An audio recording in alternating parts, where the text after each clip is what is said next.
बीते रोज अयोध्या में राम मंदिर प्राण प्रतिष्ठा को लेकर पूरे देश में उत्साह का माहौल रहा और शाम को पूरे देश ने भव्य दिवाली मनाई।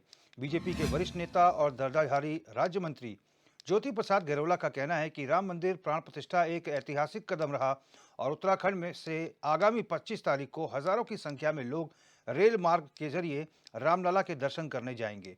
इन्हीं तमाम विषयों को लेकर बीजेपी के वरिष्ठ नेता ज्योति प्रसाद गैरोला से HNN 24x7 ने खास बातचीत की।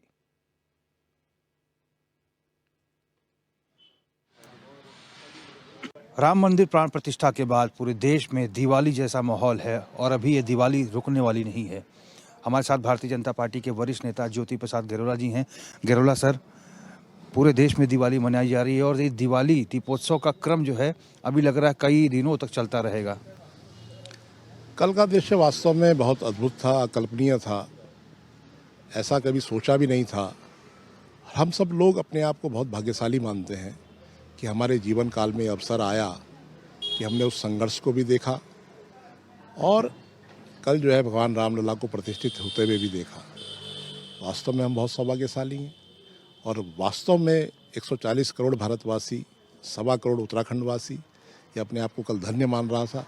अपने आप को अपने प्रभु राम से जोड़ने का काम कर रहा था, उनसे जुड़ने का काम कर रहा था, उनसे मिलने का काम कर रहा था, उनको देखने का काम कर रहा था और उस उल्लास और उस उमंग में राम ज्योति जला रहा था, सार्वजनिक भंडारे कर रहा था, मंदिरों में पूजा अर्चना कर रहा था, अपने परिवार के लिए, अपने समाज के लिए, अपने देश के लिए, अपने प्रदेश के लिए प्रार्थना कर रहा था। तो मुझे लगता है कि कल का दृश्य बहुत अद्भुत था। कल जिस तरह से पूरे देश में, राजधानी देहरादून में तो हम देख ही रहे थे, हर 100 मीटर पर भंडारे हो रहे थे, भजन कीर्तन हो रहे थे, राम जी के जुलूस निकल रहे थे। एक अद्भुत क्षण था जो हमने अपने जीवन काल में कभी देखा ही नहीं। 25 तारीख को उत्तराखंड को प्रथम राज्य ऐसा है जिसको न्योता मिला है सर। करीब 2,500 लोग जाएंगे उत्तराखंड से अयोध्या। निश्चित तौर पर चूँकि यह राष्ट्रीय एकात्मता का दिवस था कल, इसमें पूरा राष्ट्र एक सूत्र में पिरोकर भगवान राम की भक्ति में लीन था और उसी भक्ति के नाते 25 जनवरी को उत्तराखंड राज्य को पहला प्रदेश बनने का यह अवसर मिला है कि जहां से लगभग 2,500 यात्री भक्त, हमारे वह सभी पुराने परिवार जो उस संघर्ष में, उस यात्रा में सहभागी रहे। तो मुझे लगता है कि उन 2,500 परिवारों को, लोगों को अयोध्या जाने का अवसर मिलेगा, भगवान राम से मिलने का, भगवान रामलला के दर्शन करने का। और आने वाले समय में यह क्रम और बढ़ेगा। हर विधानसभाओं से, लोकसभाओं से, जिलों से, क्षेत्रों से हज़ारों की संख्या में लोग आतुर हैं, व्याकुल हैं जाने के लिए। धीरे धीरे अवस्थापनाओं का विकास हो रहा है, बसों की व्यवस्थाएं हो रही हैं, धीरे धीरे अयोध्या से जुड़ने की, ट्रेनों को जोड़ने का प्रयास हो रहा है, हवाई यात्राओं से जुड़ने का प्रयास हो रहा है। जैसे जैसे अवस्थापनाएं बढ़ेंगी, यात्रियों का क्रम बहुत तेज़ी से आगे बढ़ेगा। मुख्यमंत्री के नेतृत्व में सभी मंत्री भी अयोध्या जाएंगे कुछ समय बाद, ऐसी खबरें आ रही हैं सर।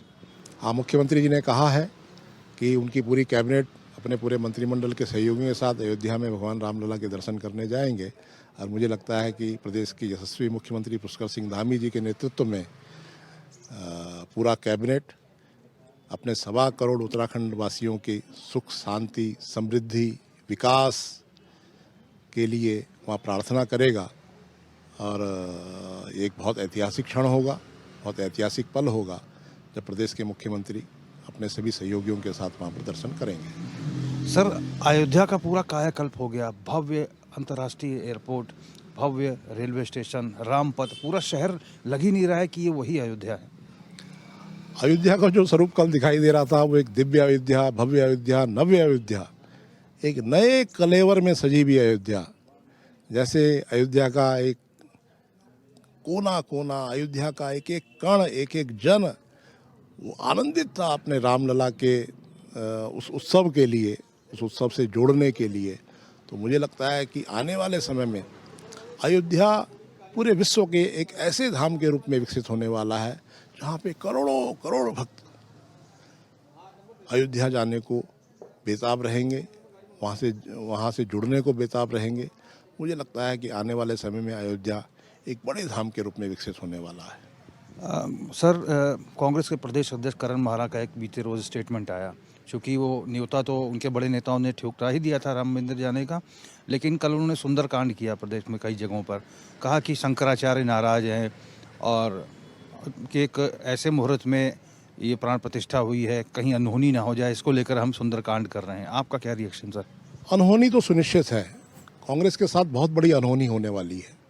कांग्रेस के लिए बहुत अशुभ होने वाला है, क्योंकि कांग्रेस का कल का जो भ्रष्ट आचरण रहा, कैसे उसने अपने आप को भगवान रामलला से अलग करने का काम किया, कैसे उसने भगवान रामलला के उस प्राण प्रतिष्ठा के समारोह पर सवाल लगाने का काम किया, देश को भ्रमित करने का काम किया। मैं देश की 140 करोड़ देशवासियों को और 1.25 करोड़ उत्तराखंड वासियों को धन्यवाद देना चाहता हूं कि वो कांग्रेस के किसी भी प्रकार के भ्रम बहकावे में, इन प्रकार के गलत प्रकार के प्रश्नों में नहीं आए और उन्होंने पूरी भक्ति के साथ, पूरी आस्था के साथ, उन्होंने चाहे राम ज्योति के माध्यम से हो, चाहे अपने घरों को सजाने के माध्यम से हो, चाहे घरों में आतिशबाजी करने के माध्यम से हो, चाहे राम यात्राओं में शामिल होने के माध्यम से हो, चाहे सार्वजनिक संकीर्तनों में भाग लेने के माध्यम से हो, चाहे सार्वजनिक भंडारों के माध्यम से हो, 140 करोड़ देशवासियों ने और 1.25 करोड़ उत्तराखंड वासियों ने उससे जुड़ने का काम किया है।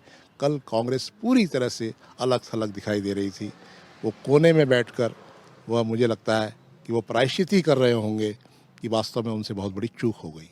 आने वाले समय में प्रधानमंत्री मोदी ने अपना नाम एक तरह से इतिहास में दर्ज करा दिया है कि प्राण प्रतिष्ठा उनके नेतृत्व में हुई और किस तरह से वो प्रयासरत रहे मंदिर निर्माण को लेकर, और आपके मैनिफेस्टो में भी रहा, उसको सिद्ध कर दिया बीजेपी ने।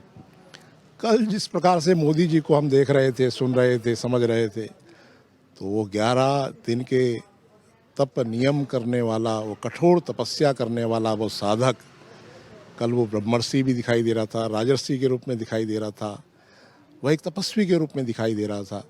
तो वास्तव में 140 करोड़ भारतवासियों की सुख शांति समृद्धि के लिए वो प्रार्थना कर रहा था। हमें लग रहा था कि हमारे देश का यह प्रधान सेवक, यह प्रथम नागरिक जिस प्रकार से अयोध्या में प्राण प्रतिष्ठा कर रहा था, तो मैं स्वयं से अपने आप को जोड़कर मुझे लग रहा था कि जैसे मैं ही वहाँ पे प्राण प्रतिष्ठा कर रहा हूँ। इसी प्रकार से 140 करोड़ भारतवासी उसी कल्पना को लेकर उस दृश्य को देख रहे थे। हर व्यक्ति भगवान रामलला की उस समय प्राण प्रतिष्ठा कर रहा था, क्योंकि हमारा नेता, हमारा साधक, हमारा राजर्षि उस प्राण प्रतिष्ठा के कार्यक्रम में मुख्य यजमान की भूमिका निभा रहा था। तो हर भारतवासी अपने आप को जोड़ रहा था। बहुत बहुत धन्यवाद सर। धन्यवाद। तो हमने बात की भारतीय जनता पार्टी के वरिष्ठ नेता ज्योति प्रसाद गैरोला जी से। गैरोला जी का साफ तौर पर कहना है कि जिस तरह से राम मंदिर की प्राण प्रतिष्ठा हुई है, उसके बाद से लगातार जो है देश में दिवाली मनाई गई और अभी भी दिवाली आने वाले दिनों में मनाई जाएगी।